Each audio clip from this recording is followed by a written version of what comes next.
Na, sziasztok! Sziasztok!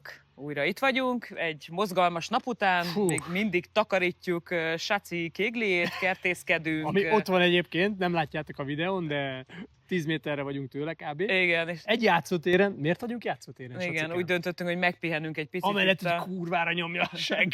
Ez a internet. Nem baj, most már itt maradunk. Ezt nem felnőttekre gyártották, azt tuti. Szóval egy játszótéren vagyunk, azt gondoltuk, hogy ez jó kis helyszín, ez a legjobb stúdió.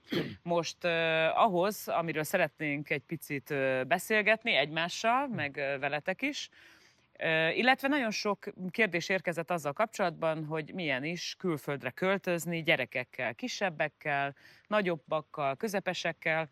Ha láttátok az előző adásokat, akkor azt tudhatjátok, hogy különböző korú gyermekekkel költöztünk külföldre. Különböző korszakokban, nagyjából 20 év különbséggel. Teljesen különböző korszakokban, úgyhogy erről akarunk egy picit beszélgetni, hogy milyen nehézségei, szépségei, kihívásai, mindenféle vicces svájci sztorik természetesen, ugye? Mert Svájc az továbbra is egy nagyon vicces ország. Most, hogy 2 napja itt takarítok, azt gondolom, hogy még inkább most az. Örökre itt akarsz maradni, nem? Itt akarok maradni, igen.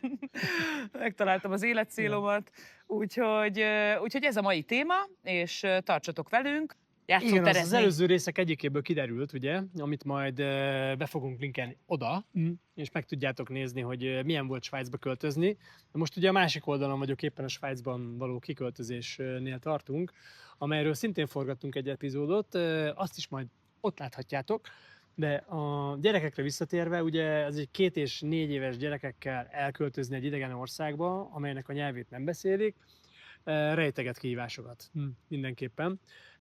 És ez így is volt a mi esetünkben is. Pláne úgy, bocsánat, hogy félbeszakítalak, mert ugye ez nem jellemző rám. Nem, meg is lepődtem, hogy éppen beleszólsz most. Legalább egy percet beszélsz, hogy ugye magyar apuka, francia anyuka, tehát hogy nem kifejezetten... Hát igen, egy 2 nyelvű családból egy 3. nyelvű országba elköltözni nem egyszerű, de érdemes bevállalni. Mindenkit biztatok rá, hogy ha lehetőségetek van rá, akkor csináljátok meg, mert visszanézve az elmúlt 18-20 évre, nagyon jó döntés volt eljönni egy külföldi országba. Ez látszik a gyerekeknek a jelenfejlődésén az egész elmúlt 20 évén. Nyilván nem volt nehézségektől mentes ez az időszak. Ez így igaz, pont iskolákban. Ha szabad félbeszakítanom téged, most újra. Mióta érdekel az téged, hogy én mit gondolok erről? Amúgy külsebben nem érdekel, de ugye 2006-ban, amikor kiköltöztetek, ti már elkezdtetek miniben így blogolgatni a svájci sapka, remélem, hogy belinkeled azt is. Így van, ezt el is felejtettük mondani az előző részekben, hogy én akkoriban nagyon lelkesen írtam egy blogot, mivel sok éven keresztül. Mivel ez majd egy másik rész lesz, de úgy gondoltam, hogy a kapcsolattartást nem tudom megoldani bilaterálisan a barátokkal, inkább csináltam egy blogot, amelyben havi 2-3-szor, 4-szer ott hát az elején gyakrabban, a végén már lusta voltál, úgyhogy de hírhattunk ritkábban. magunkról, amit mindenki el tudott olvasni gyakorlatilag, egy nyilvános blog volt, ma is elérhető.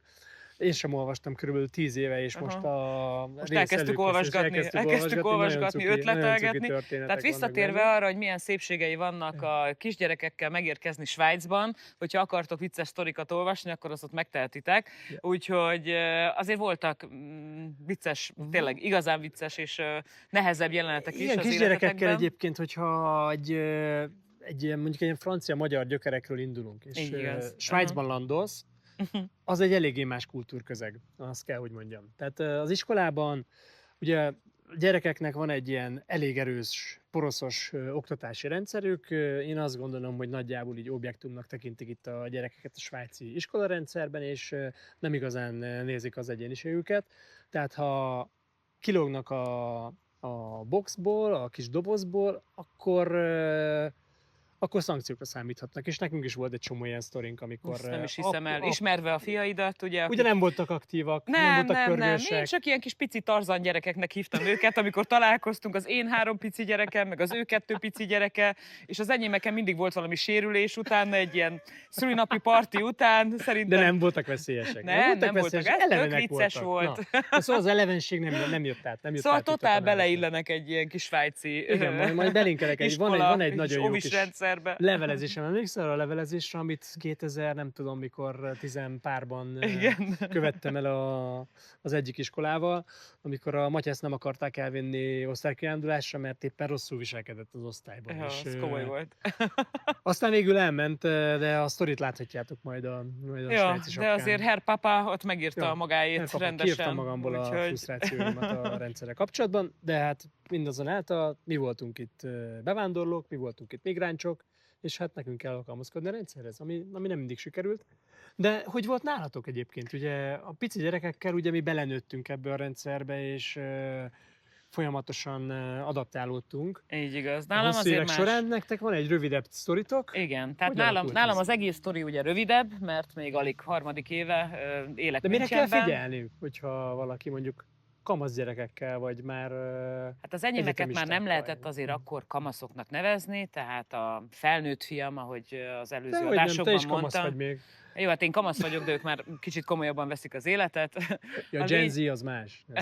Akkor most én beszélek, ja, vagy te mondod el az én sztorimat? Vagy... Csak kicsit élvezni akartam, hogy beleszólok abban, amit mondasz. Jó, köszönjük szépen, hogy itt voltatok. Akkor most elmondanám, mert mész labdázni, ott csúszál a csúszdán, és akkor végre el tudom mondani azt, itt se vagyok. Hogy nálam azért tök más a helyzet, ahogy ezt már nektek korábban elmeséltem, és igazából a 3 felnőtt, majdnem felnőtt gyermekemből a fiam Budapesten maradt, mert ott tanult és ott élt, a kisebbik lányom az utolsó előtti pillanatban végül is így megbeszélve velem, önmagával úgy döntött, hogy mégsem kezd el egy erős nyelvi gimnáziumot Németországban, ahol különbözeti vizsgát kellett volna tennie, különböző tantárgyakból, németből, idegen nyelvből, de egyébként angolból. Átvették volna, bocs? Átvették volna, hogyha matekból, tudom én, egy természettudományból, biológia, fizika, kémiából, akkor az anyanyelvéből tesz még egy vizsgát, jó, az lett volna a legkönnyebb,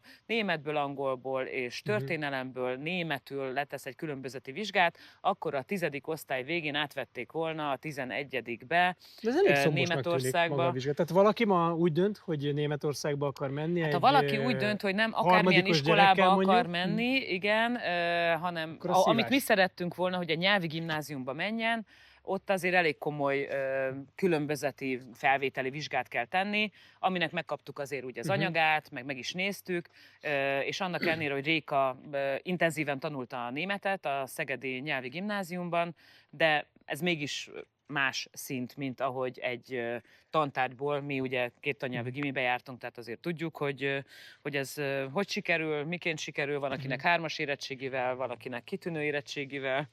Oké, ez itt a reklámhelye, sosem szerettük az ilyen strébereket. Na, az én lányom se volt ilyen stréber, ami nem igaz, mert egyébként miután meghoztuk ezt a döntést, hogy marad Magyarországon, és ott folytatja, és fejezi be a gimnáziumot, onnantól kezdve ilyen megszűnt szépen... az anyai nyomás. Megszűnt ez a pszichoterror, amit én képviselek, ugye?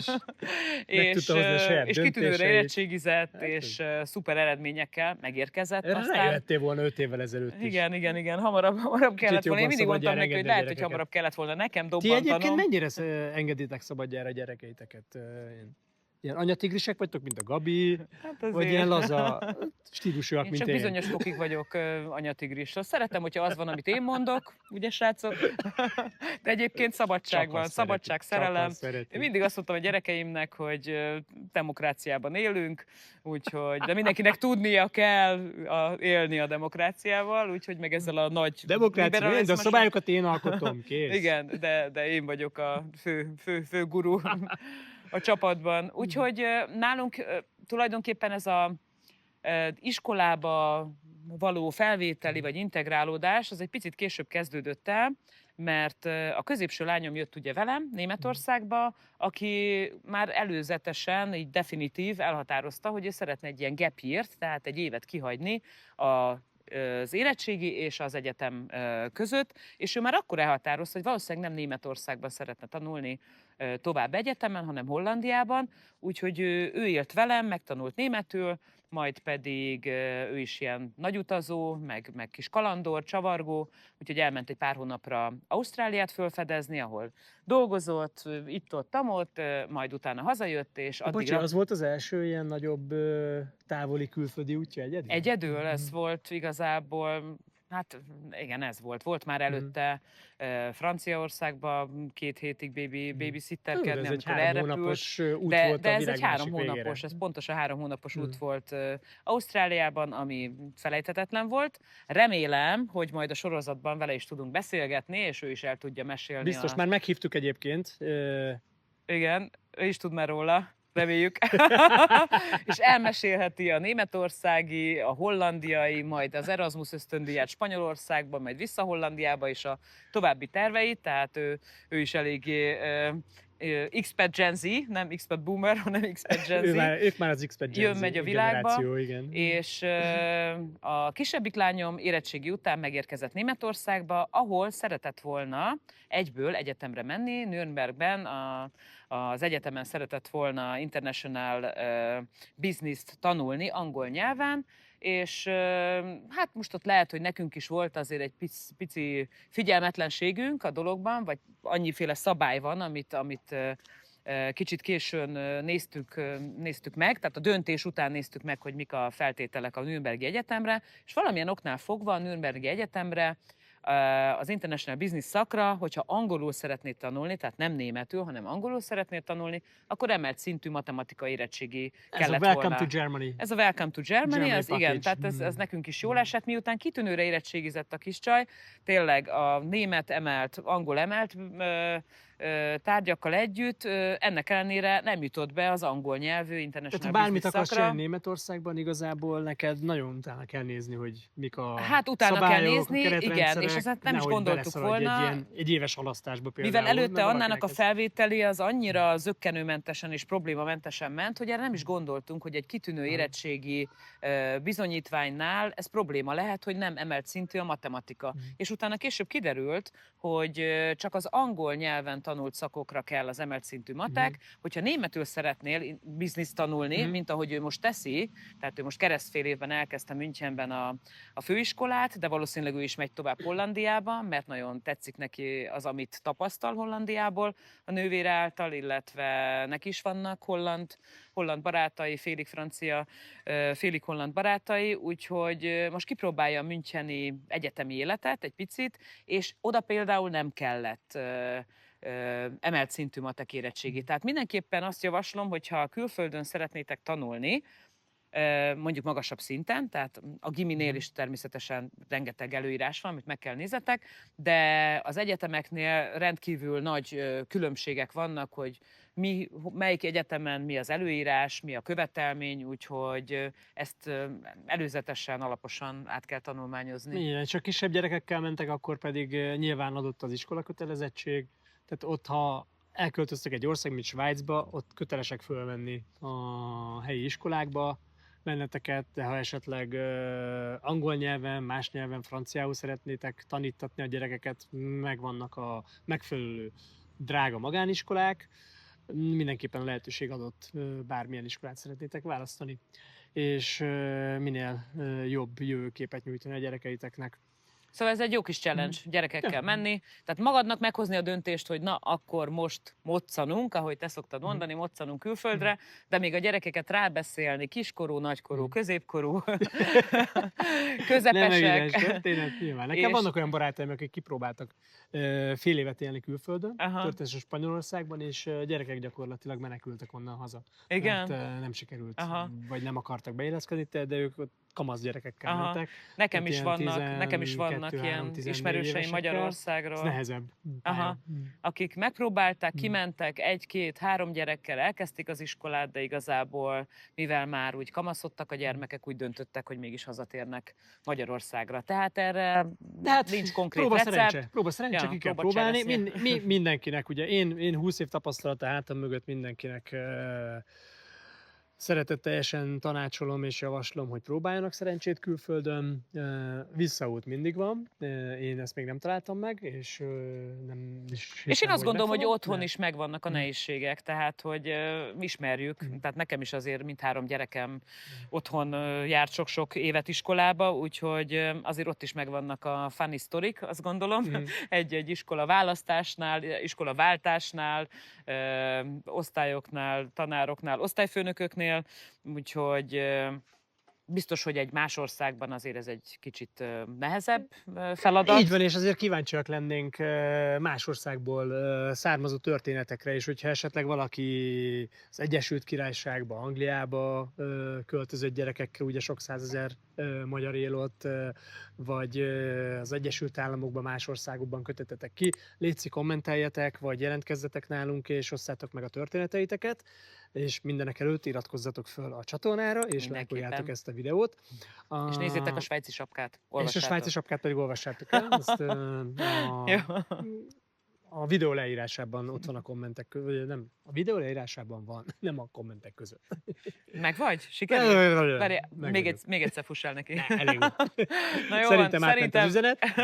ideje elbúcsúznunk, úgyhogy ha van kérdés, akkor folytatjuk szívesen ezt a témát, vagy beszélgetünk veletek, és gyertek legközelebb is. Köszönjük, hogy itt voltatok, iratkozzatok fel, és mi megyünk tovább takarítani, szerintem. Kemény lesz. Ja, Sziasztok! ciao.